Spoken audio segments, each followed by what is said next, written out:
let's get rocking and rolling here, guys. Glad everybody could make it. We're going to be talking about some marketing mistakes that a lot of contractors make. Hopefully we can deliver some value for you guys today on this call. And we're going to have a Q&A at the end of the call. So I'm going to put everybody in mute and you can unmute yourself at any point, ask any questions. It's meant to be a discussion, so feel free, or of course the chat as well. All right, so let's jump into this. A lot of contractors tend to believe that good work sells itself. No need for marketing. I hear this all the time. All right, this belief actually leads to a lot of missed opportunities. And what's probably the worst is the slow growth. All right. And 68% of small businesses say that word of mouth is their main source, but only 27% grow year over year. All right. So basically what this is saying, all right, and I know a lot of guys and a lot of contractors wear that it's all word of mouth like a badge.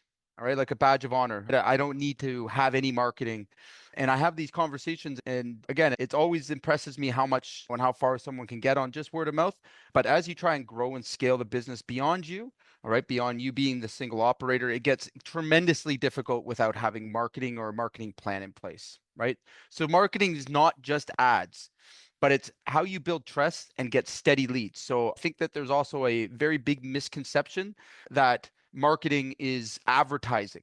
Okay, that is a portion of it. All right, but this isn't just getting some ads and now I have marketing. That's not marketing. Okay, so today we're going to go through different areas where we need to look at our business and looking at the marketing as a whole. All right, so no marketing equals unpredictable sales pipeline.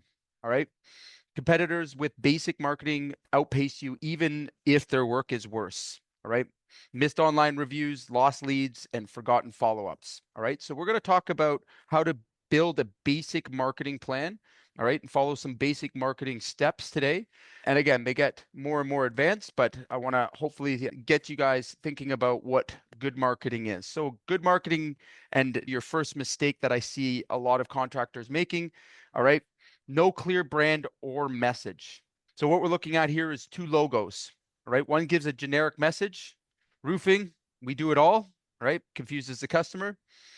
Lack of specialty, loss of trust, and lower prices. Okay, so this is where we really have to be focused. When we have poor branding or poor marketing, it leads to mistrust. And in those situations, we fight very hard to get well-paying work. All right. Now, again, I just used mine, but contractors with a clear niche earn 22% more. All right. So you can see that we're a roofing and sheet metal company, and we're on top of it for you. So we wrote a one sentence specialty statement to add to, again, to your websites, to your logos. All right. You want people to be crystal clear on what it is you do and the problem that you solve. Okay. Again, when we think about marketing, we think about your trucks. Do they have just a regular logo or are they wrapped? Those things matter. And when we're thinking about our marketing plan and we're trying to put quality marketer, find out how we can get consistent leads, we have to look in all the areas, starting with how is our logos looking? How is our branding looking? What kind of impression are you giving to prospective buyers? All right. Mistake number two that I see the most frequently, inconsistent online presence. All right, one of the easier problems to solve, but one of the most prevalent within the contracting business, right? Outdated websites, missing info, no social media. All right, 75% of homeowners check a contractor's website before calling. All right, so I want you to all think about your websites as a ultimate business card. All right, if we have generic photos and Photoshop stuff in there, it doesn't really send a strong impression to your consumers, as well as if your website's not clear. All right, so customers skip you if they can't find or trust your info. All right, so again, I'm a big fan of using your present job photos. All right, you can use a product as simple as Company Cam. All right, and create that presence. Allow people to see your before and after photos. Show them that you can be trusted, because if they're looking for a specific type of work, all right, and they want to check you out, all right, we want to make sure that we're making that decision as easy as possible. Reviews, having past and present projects, specialty projects, things that are currently working on. That tells them that you're an active business. All right, I'm going to show you a couple of other pieces that we can add, even in our quotes and our presentations, how we can incorporate marketing and really smart marketing into building trust. And this goes, guys, as well for commercial. A lot of commercial guys, I get that a lot, is that they don't feel like they need to do any of this marketing or branding stuff. And I would say you're absolutely wrong. All right. Even in a B2B business space, you should be thinking about your marketing, your company image. All right. It's even more important in those situations. Again, there's not a single business in the contracting world that can't benefit from good marketing and good branding. Okay. Mistake 3, ignoring reviews and reputation. I can't tell you how many times that we work with some really great contractors that have done some fantastic work, but their reviews, they just don't ask. They don't get those reviews. They don't respond to their reviews, which is another big problem.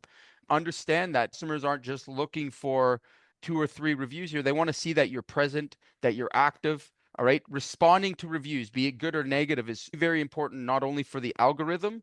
All right. So for Google, but for anybody viewing those reviews, okay, responding to them in a timely way will actually boost your trustability score in Google, and it will help across all platforms. All right. So every contractor at the very basic level should have a strategy built in for how they can collect Google reviews and reviews in other platforms as well. But getting their customers to talk about their business is primary and should be a part of every business. And again, no exceptions here. You can still have commercial customers and B2B that are giving you online reviews. All right.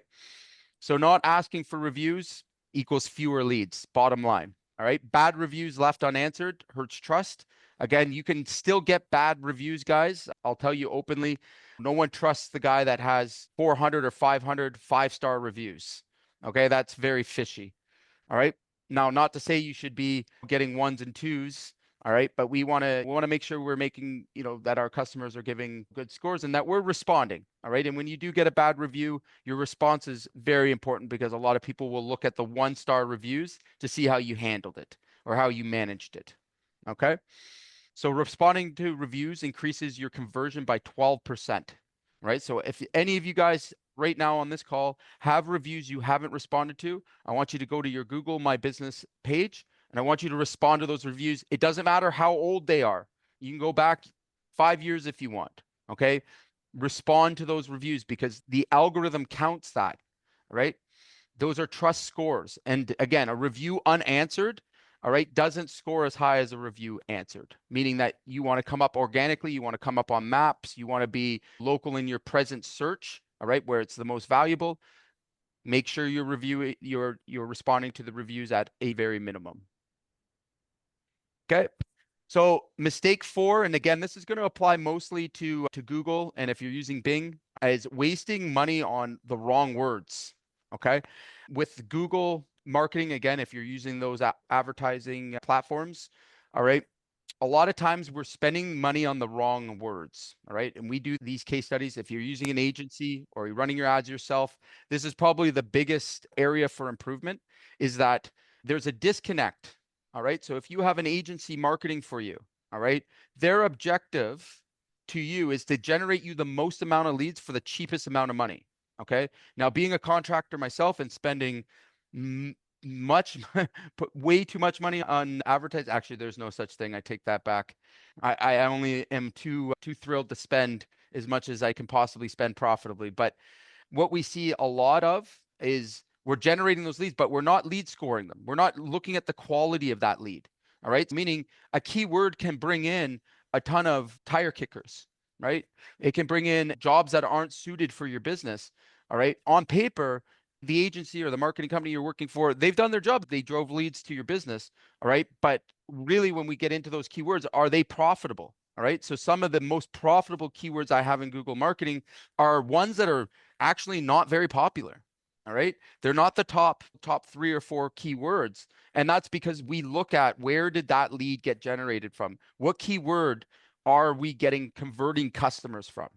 All right. So again, connecting our CRMs and connecting our sales data to our actual marketing data. So 41% of small businesses waste at least 25% of their ad spend. Okay. So you add that with an agency fee and everything else. And again, no wonder most guys quit and give up on these kind of platforms. All right. So Google, if you're running on these ones, if you have any experience running them yourself or again through an agency, you've got to be very good at getting the right keywords and as well as in your SEO and any other type of marketing that you're doing or building, getting the right keywords because they're SEO driven platforms, all right, is the key to making a significant improvement in your marketing and sales. Now, we've managed to get the lead, right? So we're going to bring ourselves to mistake number 5 and probably one of the easiest ones to resolve and the one that has really no excuse these days. All right. The no follow-up system. All right. Out of curiosity, all right, I want to ask everybody on this call, honestly, just maybe throw me a, oh, hold on a sec. Huh? Throw me a 1 in the chat. All right. How many of you guys have a full scale follow-up system, meaning that if somebody is working or somebody has inquired with your business, you have the ability to follow up with them? Give me a 1 in the chat. Let me see how many of you guys have follow-up systems. Okay, I'm counting 2 so far. All right. Now, I'll be the first one to tell you on this. The money is in the follow-up. All right. If you didn't close your deal on the first call or the first interaction, and we have no system of following up or it's done inconsistently, all right, a company like mine will come into your market and eat your breakfast just on that one thing alone. Okay.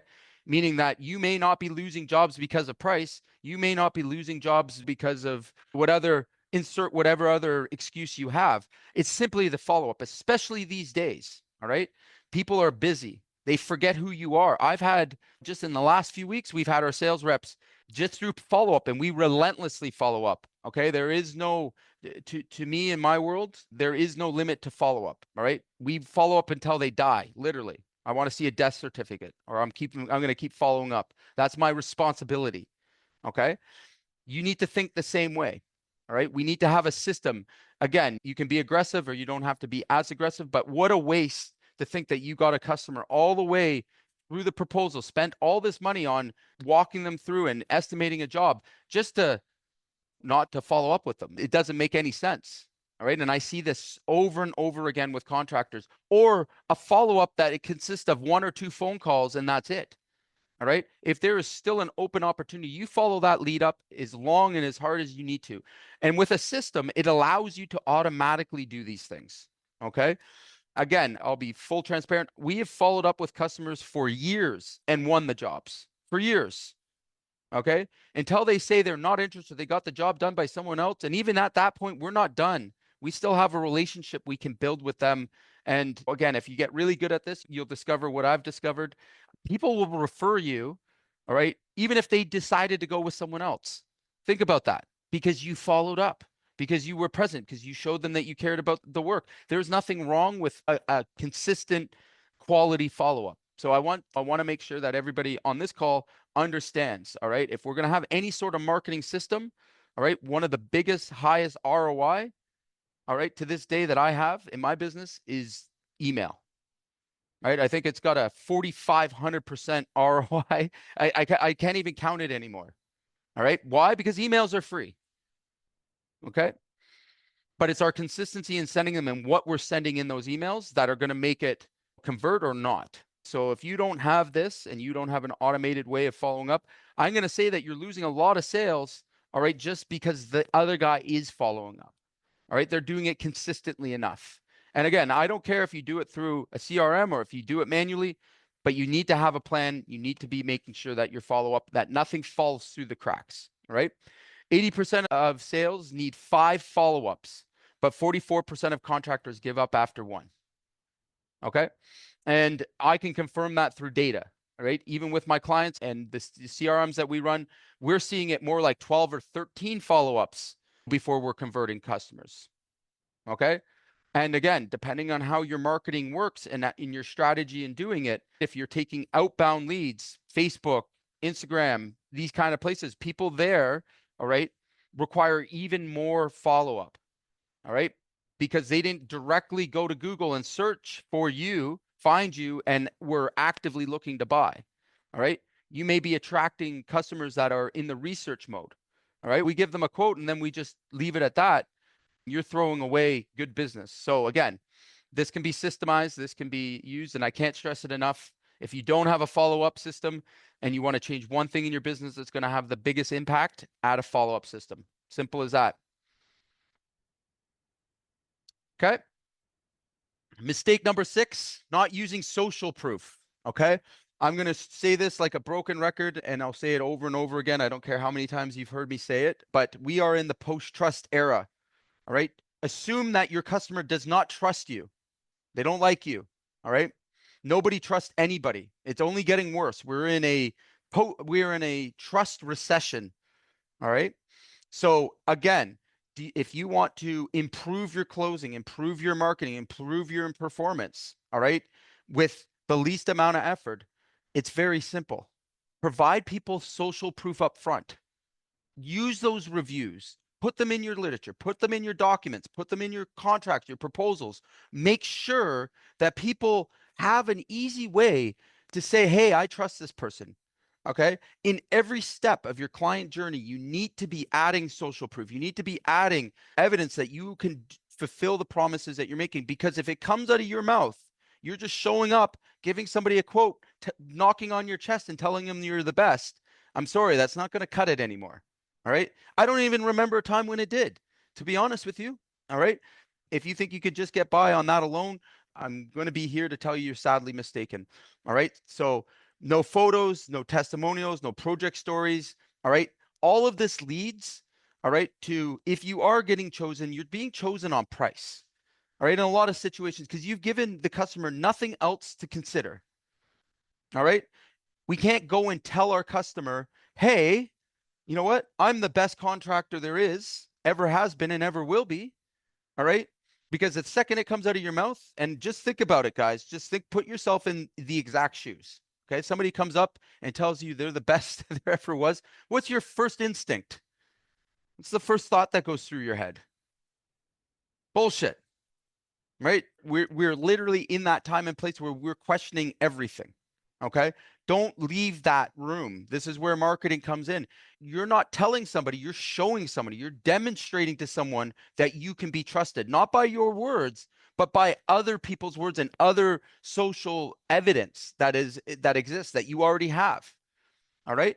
We got to make sure, guys, that being upfront and you're giving every reason to choose you. All right? Every single thing. And it's not going to come through your words. All right. It's not going to come through your words. I got to stress this. It's going to come in how you present your offers. All right. How you present your business, the kind of literature you share, the kind of marketing that you have in place. All of this is giving signals to somebody that you are the right person for this job. So 54% of homeowners say project photos are their number one trust factor. And I can be the first to tell you how many jobs I've sold with my company cam. All right. Literally, when you can pull up your company cam and show them specific areas, and I'm going to share some stuff with you guys as well, because the marketing doesn't stop when you sold the job. Okay. I want to let everybody know here, marketing does not stop when you sell the job. All right. Your marketing should be completely throughout your entire process from and for years to come. Okay. We got to stop thinking that marketing is just to get customers. All right. There's more to it. All right.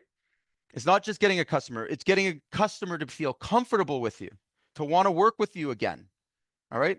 To tell their friends and their neighbors about you. All right. It goes in so many locations. It's to market to your own team. All right. Guys that have no marketing, what do you think your team and the guys that are working for you think about your business? Right. If you're not internally marketing these messages that we're sending, these social signals, all right. Do you not think an employee should know those things? You don't think a subcontractor should know? Absolutely, guys. You get them involved. You get them understanding your message. And this is the mistake I'm talking about that I see over and over again. All right. It's your story. All right. Marketing's telling your story, it's explaining your brand. All right. And if you got to do that through showing up and trying to use your technical language and your technical speak or being a great people person, that's just not enough these days. Okay. And most people, they know when they're being sold, when you're being sold. All right. It's not a great experience. We can't just rely on that. All right. Customers want to see real results before hiring you. All right. Mistake number 7, not leveraging referrals, right? So somebody's given you a review, right? Somebody's been willing to give you a review and was happy with your service. Do we just let them go at that? Are we done now? Never to speak to them again? I would say that's pretty silly. All right. Every single contractor here should have a referral program of some sort, be it B2B, B2C. I don't care. All right. I can show you builder programs that have generated millions and millions of dollars for our business that I'm very proud of. All right. That help to get cost plus builders more margins. All right. I've helped builders with referral programs where they've seen multi-million dollar projects come through it. And you know why? All right. It's a very simple thing. All right. Especially nowadays, if there's no motivation there for a referral program and you're not rewarding somebody for sending you new business, then they just won't. All right. But when we make it a part of our process, a part of our marketing strategy, all right, to reward referrals, you'll see a big change happen in your business. You'll see all of a sudden a lot of work coming in for a lot less than what you planned for cost of acquired customer. Again, a very powerful marketing system in our business is our referral program. All right. It helps to retain customers. Okay. And these come in all shapes and forms, guys. We could talk about this for days. All right. Most of us can just have a simple offer. All right. Somebody refers you your business. All right. They're rewarded on that. That's a simple, easy offer. Again, in our business for a straight referral, it's $500. If we land the job, we send it to them as a credit card. Okay. And it's worked very well for us for many years. In fact, I have a customer, not even a customer, a prospective customer. We didn't do his job. We didn't do his roof. He's referred us 18 times in 10 years and taken us up on our reward. 18 projects off of a customer we never did business with. All right. What's that tell you about having a referral program? And I've got countless other examples of this. Right? Where they become your sales agents. Again, we all know how expensive marketing can be. All right. I shouldn't say it like that. My true and honest opinion about marketing is it's an investment. All right.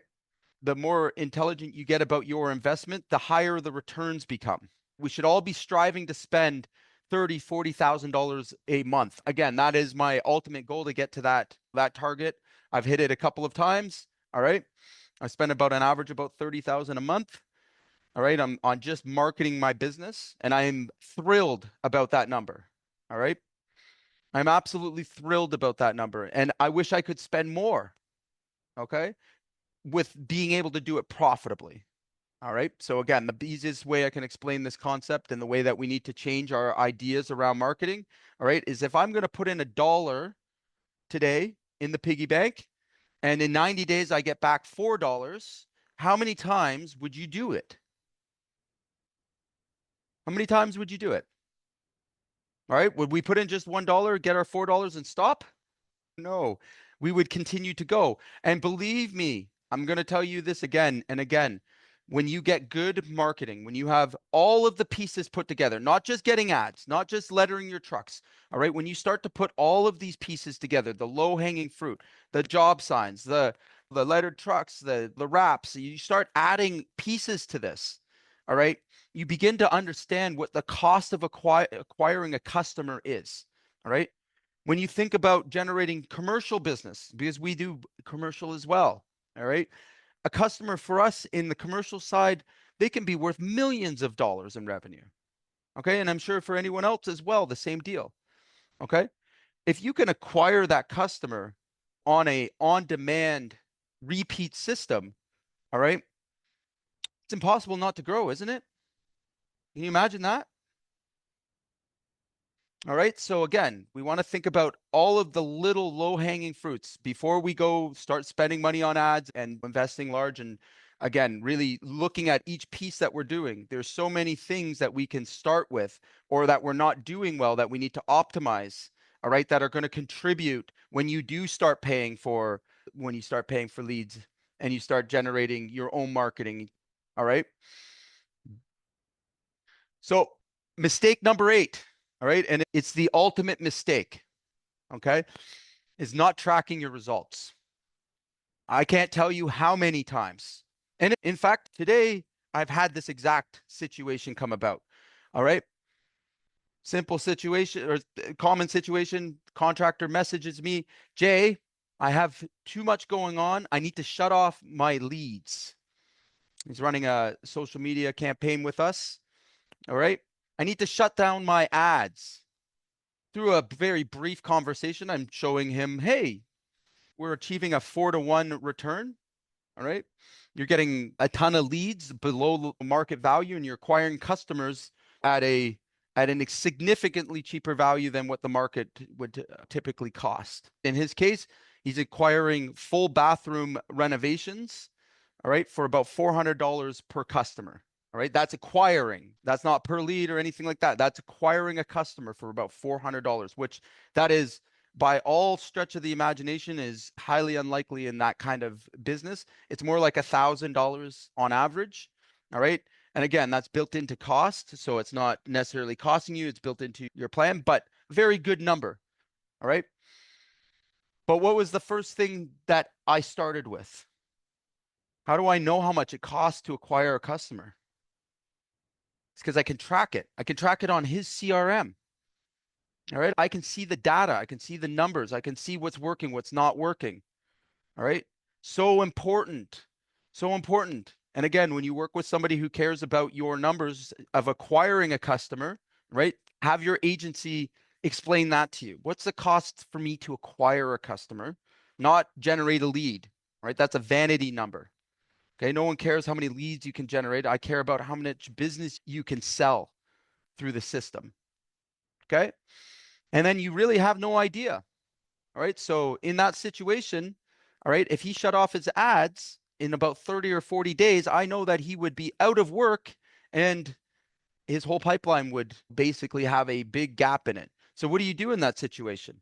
If you're tracking, Mario, I know you know the answer to this. What do you do when you have too many leads, too much opportunity? You've already filled your backlog for 90 days. What do you do? What do you do in that situation? You turn up more ads Raise your price.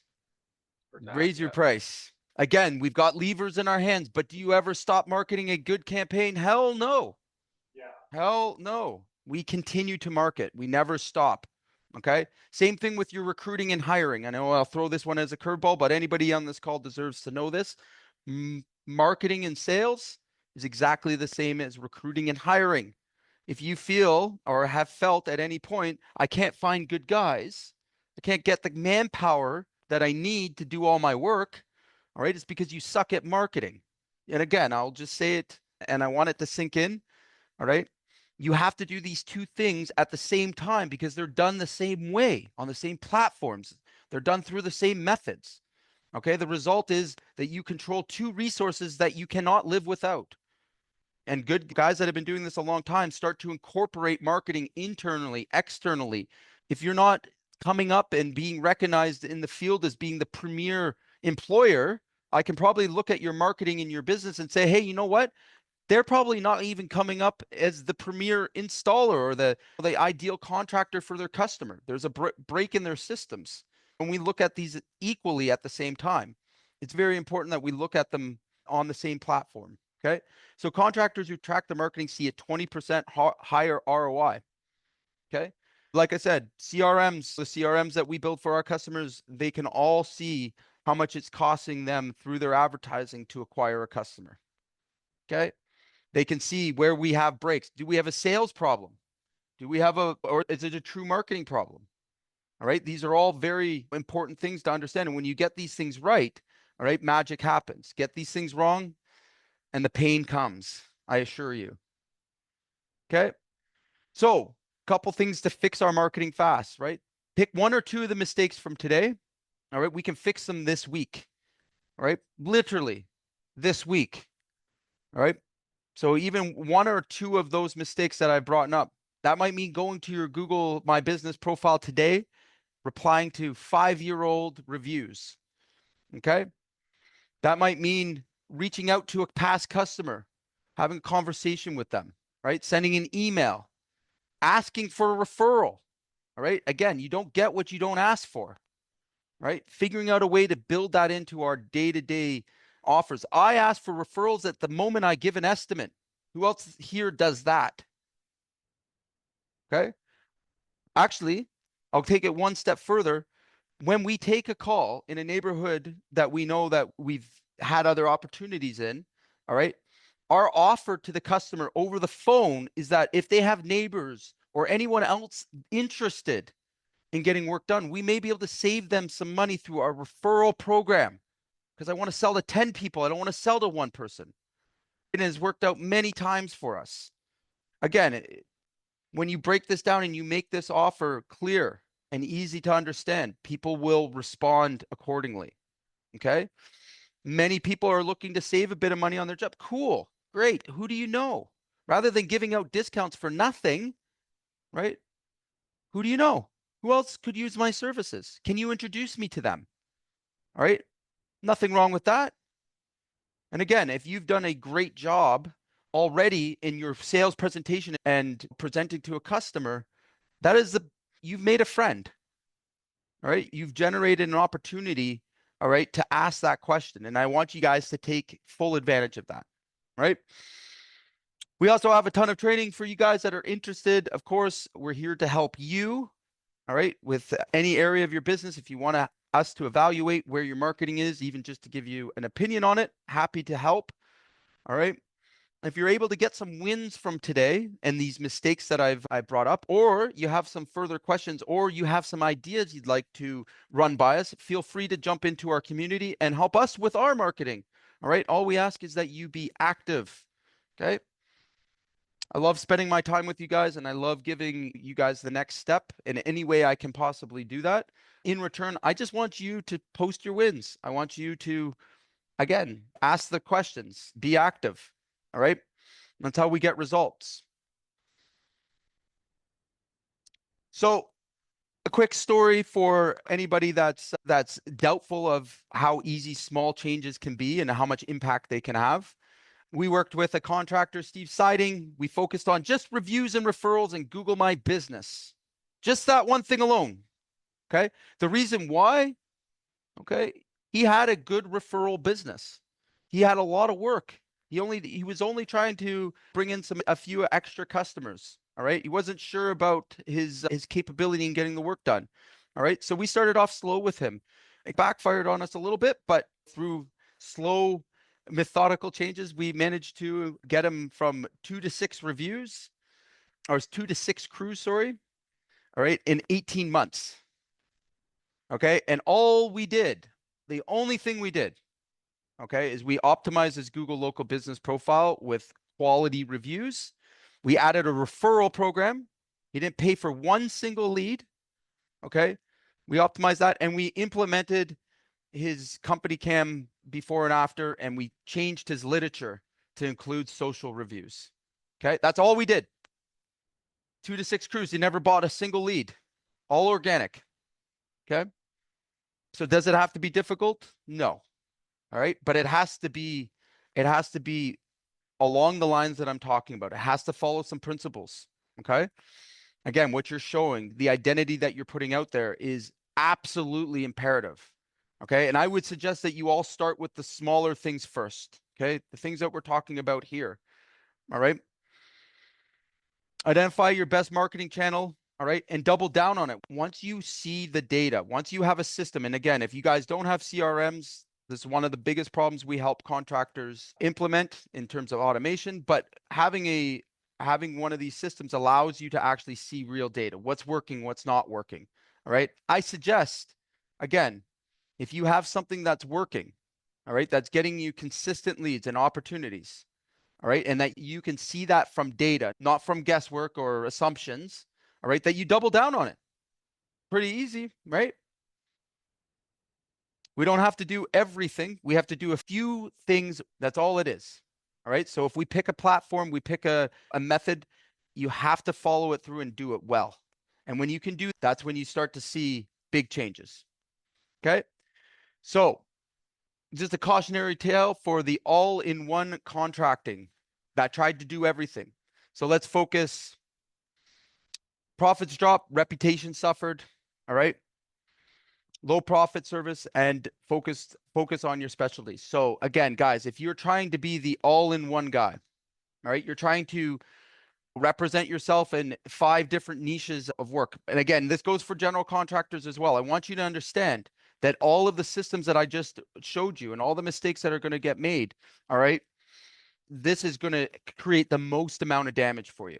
All right. The reason why is that we only have XYZ of time in front of a customer. Okay.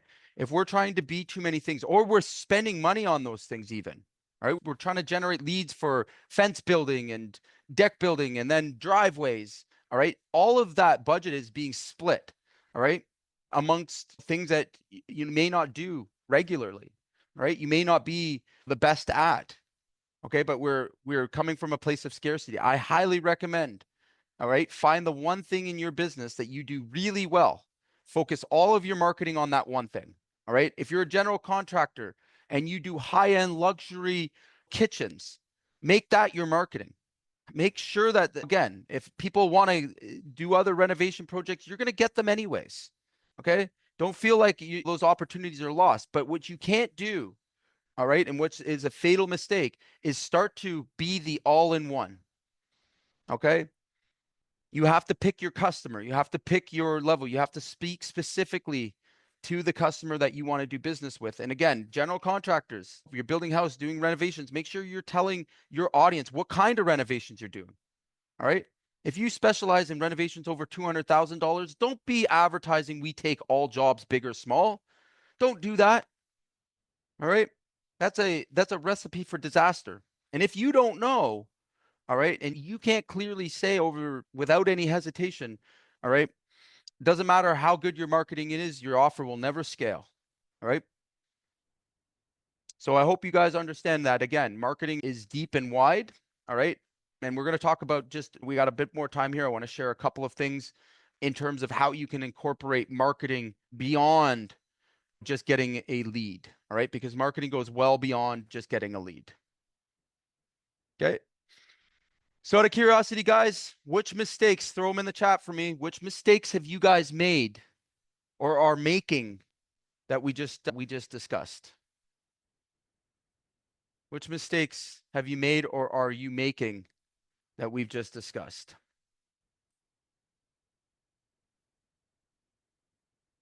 SEO. Okay. Oh, put that down. And guys, don't be shy. If you want to chat in the chat box, that's good. But if you want to unmute yourself, this is an open convo. Hey Jake, Hey, I got a problem. We have sure. a great referral thing. What I do is I pay customers 5% of the contract if they Okay. refer us, whatever that contract is. If Okay. it's a bigger contract, they get bigger money. It doesn't seem to work at all. Okay. Again, before we can answer that, when do you present that offer? At the end of the job. There you go. That's your mistake. Okay. I present it to people on the street too. Anybody I talk to, I tell Absolutely. everybody about it. Absolutely. So two things is the most likely people to recommend you in this referral program are going to be people who've already done business with you. Agreed? Yeah, Okay. for sure. So what we got to prevent from happening, even with reviews, is leaving it as an option at the end. Okay. Because at that point, your customer just wants to get rid of you. Okay. What you need to do is start introducing that earlier in the process. Like I said, I bring up my referral program when I'm giving a quote. Now, why do I do that? You must be like, why are you doing that? It's They because might have somebody refer right now and they can pay part of you with it. that's one level of it, but you want it to become a part of an obligation and a commitment that they're making. So I always ask the question when we're closing the deal. All right. Hey, when we do a really great job for you, which we will, are you comfortable with giving us a review? Absolutely. I'm going to give you a review. Perfect. When we have this referral program, would I be able to send some information over for you? Or we could review it in your package? Yeah, absolutely. I make it part of the agreement so that when we get to that point of asking for it, they already feel obligated to it. All right. The other thing that we do is that asking once, all right, in one ear out the other. Okay. We got to be consistent with it. So why do we have email follow-ups? Why do we continue to market to customers after the job is done? Because I'll tell you, we'll probably have the same stats as you. People don't immediately jump out and give us referrals. All right. They come in slowly over time. All right. So again, we're constantly reaching back to them. And what are we reaching back to them? What are you talking to them about? I'll tell you a great one. We share a case study of a customer that's made $4,000 or $5,000 or referred us 18 times, shaking their hand and thanking them and giving them a gift certificate. We share that with them. What's that say? Well, now we're using social proof for a referral program. There's so many ways that you can do this, guys. All right. And what the first thing is, you got to think of your marketing not just in one and done steps. All right. We got to think about our marketing as the entire client journey. All right. Not from just the sale, but all the way through a decade from now. All right. The How are they going to marathon, not see a your sprint. business? And again, like, you have those contacts. Like, most people just, they never get around to doing these things. And I'm telling you, these are the things that make the difference. Because when those referrals come through is when business is slow. Like, I can't tell you how many times, like, we live off these things. 40% of our business is technically word of mouth. All right. Some of it's incentivized. All right. Our builders, 99% of them, they're cost plus builders. I know how their business works. I go in and I offer, hey, every time you sign a contract with me, I'm going to give you a tier. All right. I'm going to give you back 3%, 4%, 5%. All right. I'm going to give that back. It's a totally legit program. I start the relationship with that. All right. Now, do you think that they're pushing to get me all their work? Absolutely. Like, again, it's just how you look at those opportunities and how you position them. All right.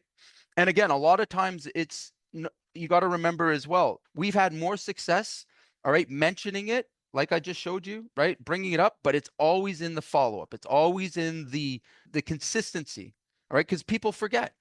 All right, cool. They see our newsletter once a month, right? They know we mention the referral in there all the time. It's on our social media. Okay. Getting people involved in social media. The other angle that you can take with that, my friend, is instead of asking for a referral, all right, ask if they'll post their review in their social media. All right. We have a step right in our thing that goes to them right away. When they give us a review, it captures it and asks them to share it. All right. Now, if we get a referral from anybody that read that review and clicked on the thing, we reward them. So they don't have to ask anybody. They just share it in their social media. That's it. They share their experience to their audience. And everybody here, how many of you guys have less than 300 people on your social media? Every person knows 300 people. Who knows 300 people? Who knows 300 people? All right. Again, take advantage of that opportunity. When a customer asks, hey, if you have any referrals, no, okay, great. If you'd be willing to share your review, your words in your social media for me, all right, anybody that is interested in getting work done with us, they'll be automatically put in our CRM and we'll be able to track this for you. All right. And if we sell one of them, it's a $500 credit card. Are you Can interested you in that? put that Yeah, on your social though? Can you put like a little 100%. ad that says we We pay do for it. referrals? Absolutely. Okay. Absolutely. All You can right. pay referrals. You cannot pay for reviews. That's the trick, right? I'll pay for Never, ever put it in writing that you are paying for a review. That is like, that is the worst thing you can do. If Google ever got a hold of that, you will be banned for life. Okay. So again, you don't pay for reviews, you pay for referrals. Okay, that's a referral program. And how you use that, again, the best time they gave you a great review. Cool. We have a system that just immediately bounces back to them and they can share that review in their social media. And if they share it and we sell somebody a job or a project, all right, they're automatically rewarded. All right. That's the power of a CRM. Again, we can set those kind of things up, right? We can follow up on it.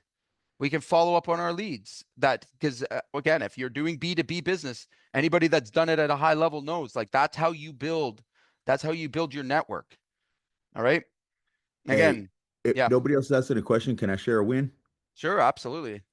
All right. So house did his dirty on something. It didn't do his dirty. We had a rough patch where we haven't been working for a second. Normally Hmm. happens in December, January for us. Some things happened with house, and we realized you told us not to have everything under one roof. Hmm. So we went and got job trade. I'm literally building our own website. I figure out how to code all that Cool. pretty quickly, thanks to Elementor AI and WordPress. And we're building and using AI to build our website to what the route you told us to go, good, better, best, right? Yep. Job tread is one of the most amazing things I've ever seen in my life. Told you. We're actually building out, instead of a price guide, we're building out bathrooms and kitchens by square foot Yep. and putting all the options in there and Mhm. it's literally a check mark price guide. They go through it and they're going That's to right. end up with a very close price to what it's going to cost them.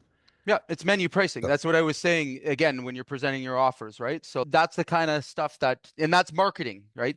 Whether you realize it or not, like at the core of every marketing offer is the offer. All right. What are you marketing for? Is your offer, right? You've just changed your offer. That's exactly what you've done, right? So you've gone to menu pricing. You're allowing people to pick and choose and design their own kitchen now, right? Their own renovation project. And what's the difference in response that you've seen, or have you launched it yet? no, we haven't launched it because it's a lot of building. Because, like I said, we're doing Yeah, a full scale website. Hal's had a joke website for us compared to yeah, what I'm building right now. I'm already, my scores on SEO and performance and all that are already beating all three of the pro builders that built our websites in the past. yeah. It's so killer. So And JobTread allows I'm us to track all these numbers that we never knew we could track. yeah. Which is, Again, we've taken JobTread to like a ridiculous level, but and again, the dashboards, everything else. So that's awesome, man. I'm glad you took action, and that's all that matters, we're right? getting your CRM next, but Yeah. I Well, it had to goes talk with in Chat. goes in directly with JobTread too. Yeah, the only thing is, and that's great, but the only thing is, I had a talk with Chat GPT, and he said you got to get your business up first. CRM with your stuff is amazing, but it's for people that have grown and need to grow bigger, not for somebody that doesn't even have enough clients yet. It's for people willing to take action. All right. Yep. Again, I can only work with people who take action, Yes, and sir. that are willing to take the steps. We make things simple, right? We do the work for you in the most part, just so we're clear. We're not coaching here. All right. Although I give my coaching away for free, we're a consultant. Our team comes in and we actually just do the thing that fixes the problems that you have, right? But Yeah. anyways, before we go any further, guys, I want to show you another example. All right. Another way that you can start thinking about your marketing. All right. So, how many times do guys give out proposals? All right. And they're just estimates, lump sum prices. How many of you guys are doing that right now? Sending out just book quotes. Okay. Probably a few. Thanks to you, we're not doing that. We're doing a whole welcome pack. You're leaving money on the table if you're doing it. Okay. So, I'm going to show you our back end. All right, guys. We're always letting the customer know what the next steps are. So on top of our good, better, best proposal that we've given, all right, this is the document they receive, right? Here's our workflow. Here's how we're doing our jobs. Here's how we prepare our site. All right. Here's the technology we use. All right. Again, benefits, right? The roofing technology. Here's the projects that we've done, large scale. They can click on it. They can open it up and boom, there's a case study, right? They can come right to specific job. All right. So when a customer receives this and they didn't have to go and look for it, all right, am I demonstrating value? Am I showing them that I'm capable of doing that job? What do you think they think? I'll tell you. I'll tell you Highly exactly. professional. I'll tell you Well, I exactly what they can go think. look for it. So the outcome of this is, all right, when we send out proposals, sometimes we don't always have a sales presentation with that customer because we're doing metal roofing. So if we feel like a customer's speculating or isn't really interested in just getting a price, we're okay with that. We send them a quote, all right? And twice this week, we've had those quotes immediately signed back. Just go ahead. Never met a sales rep, never had any questions. Okay, so twice this week we've converted just emailing out a quote. Okay, I want you guys to think about that opportunity as well. When Never you even went to the house. never even went to the house, it was a Wow. satellite view. Go ahead, get the job done. Again, here's more and more people that prefer this type of thing because I've given them every reason to make a decision. What am I going to do in my sales presentation? I'm going to go and do the exact same thing. All right. I'm going to ask a few more questions, but if my proposal is thorough enough and it's clear enough and it's presented properly, it does the work. It does the sales. And most people are avoiding sales. Like again, we've seen it over and over again where people don't want the 2 hour round table sales call anymore. Okay. Especially millennials down, like they're avoiding those situations. No one wants to be sold to. All right. What do they want? Think about what your customer wants. Think about what it would take for them to feel really confident in your business. And the funniest thing is, it's not complicated. All right. Again, none of this is complicated. It's putting it together, presenting it in a way that they have no reason to say no. They've had 3 other guys that have come out, banged on their chest. Like I said, I'm the best in the world and the best there ever was. Cool. You sound like everyone else. No one goes out there and says, hey, I do a mediocre, piss poor job. No, everyone goes out in there and tells them they do a great job. It doesn't every customer expect that? Honest with yourself. But what are the other things that differentiate you from everyone else? All right. Is everyone else showing all their projects? Does everyone else have a map of jobs you've done in their neighborhood? Is everyone else displaying these things in a way that tells a story, right? That gives the customer maximum confidence? No, they're trying to explain themselves. And what did I tell you earlier? No one trusts what you're saying anyways. So again, the more you open your mouth, the more you talk, and more you talk about yourself, all right, the bigger chances are and the bigger gap there gets where the customer has no choice but to compare you on price. All right. No other choice because everybody's doing it that same way. Right. And again, it's tired. Right. We gotta get to the point where we ditch the pitch, right? Especially these days. People have the information. They have more information than they've ever had in their lives. Right? Everybody can use ChatGPT now. Do you not think they can bang out a list of things that they should be looking for in a contract? Of course. Do they really need you to answer their questions anymore? No. Okay, they don't. All right. So Hey, what do Jay, they really question. need? Yeah. Yeah. So we're actually thinking about doing the same thing with, we're going to send out the estimate that they pick and choose, and Render now has it where the customer can get on, do the room scan and send it to you. Yeah. So now we could potentially do this with the kitchen and bathroom models, or do we just have so many options that, like with roofing, metal roofs, there's not a million options, is there? There's a couple, right? Can you There's do this plenty. with What do kitchen you and mean? bath? Yeah. Yes, absolutely. And there's other ones. You can use Hover as well for like their kitchen. So those are better. Hover? Render. Yeah, look into Hover because you can use Hover for interior. So they take a picture of their interior bathroom or whatever, and then you can switch all the stuff in and out in a 3D image. It gives you the full measurements and everything else as well. Just from the customer taking a picture? Or is it like a room scan? It's just from it. So again, in preliminary, when you're doing a preliminary quote, so like you're setting your allowances and stuff, that's all you need, right? It gives you all the rough measurements, but the cool thing is you can have it go directly into your job trend. It'll Oh, quote no it and way. everything. Yeah, go look. It's one of the things. It's called Hover. That's awesome. Thank you, Jay.